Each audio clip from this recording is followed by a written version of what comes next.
Hey guys, welcome to another Lair Gaming Quick Look, this time at Disgaea 5 for the Nintendo Switch. This game hasn't released in the US yet, but it is available from the Japanese eShop. When you launch the game from a North American user account, you're actually rewarded with the US version of the game, which is really neat since at the time of posting this video, there's still about 2 months until the North American release of Disgaea 5.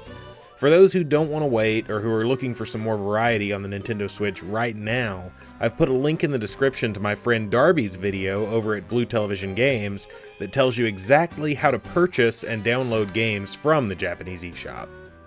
There's going to be a lot of information in this video, some of it spoken, but most of it just on screen, and the more interested you already are in strategy games like this, the more likely you are to walk away from this video understanding some of the myriad of complex mechanics hidden under the simple, cartoonish artwork of Disgaea 5.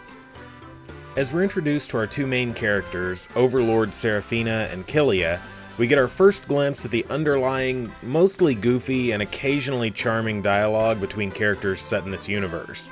The gist of the setting is that you play as and with demons who are being oppressed by a greater demon named Emperor Void Dark, who definitely has just about the most creative name I've ever heard. Outside of reading dialogue and listening to mostly voice-acted cutscenes, you're first presented with the Pocket Netherworld, which is basically a hub with a bunch of people to talk to and optional reading to do. Each vendor or service provider is marked with the appropriate name over each of their heads. You'll spend a lot of time going through menus, purchasing things, and becoming familiar with this area, but we'll come back to it in a bit. Getting into the real meat of the game, Disgaea provides fourth-wall-breaking cutscenes that spell out the how-tos in a super helpful, although sometimes grating, series of cutscenes. These are hugely beneficial in learning how to actually play the game, but they are also skippable for those of us who are familiar enough with the staple combat of the Disgaea series already.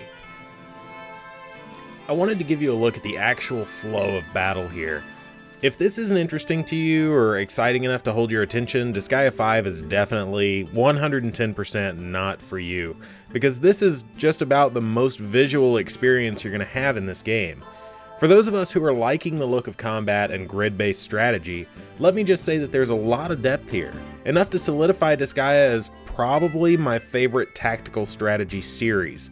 Between throws, which you've seen a few of in this footage, and combos, which I don't think I actually got any footage of, there's a lot you can do. Combine that with being able to equip every member of your team with a full set of gear, items, and weapons, and you have a micromanagement dream come true. Lastly, let's talk about character recruitment. You can recruit characters of different classes, of which there are a ton that unlock throughout the game. Each character you recruit can be assigned distinct personality traits, stat boosts, and you can even pay to have the level of your new recruits boosted, so you don't have to grind to level them up to match the rest of your team. This system is ridiculously open-ended, and it allows for a lot of customization. If you want a team of all mages that rain fire from the skies to burn all of your foes to a crisp, you can totally do that, and it works pretty well too. If you want a well-rounded team to take into battle with you that levels with you throughout the massive story mode, you can do that, maintaining the same core group all the way up to the end.